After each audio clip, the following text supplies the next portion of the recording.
ร้อยแล้วครับปรับเอาหน้ามาตรงนี้นะครับเนี่ยจะง่ายเข้าไม่งั้นรถเข้าออกลำบากแล้วอย่างนี้มันจะกว้างถ้าหน้าเอาไว้เหมือนเดิมในหน้ามันแคบแล้วรถใครมาเททิ้งก็มาเทแต่ตรงหน้านี่แหละได้ปรับเป็นสภาพนี้ครับสวยครับเดี๋ยวก็แก้ไขได้อยู่ดึงตัวนี้ให้มันตรงดึงตัวนี้มันตรงแล้วไปถึงมุมนี้ก็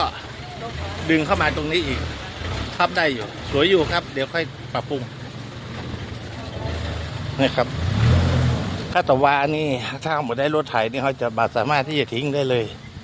เนื้อที่มันเต็มเกินตรงนี้พอเราปรับอย่างนี้ได้นะความสวยงามก็เกิดแล้วก็มีพื้นที่ที่จะทำอีกมากมายครับเดี๋ยวก็หาเจ้าภาพเจ้าปัจจัยเดี๋ยวก็หาเจ้าภาพปัจจัยมาเพิ่มเติมเอาลูกหลังมาเทตรงนี้ครับสัก10 คิว15 คิว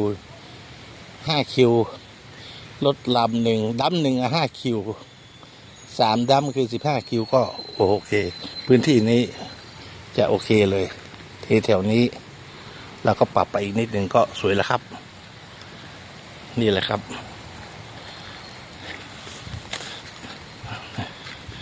โล่งเลยปรับเข้าง่ายแล้วทีนี้เห็นไหมรถไถก็เข้าไม่ได้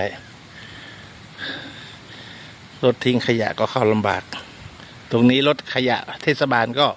เข้ากับข้างในก็ได้เลยนะครับเนี่ย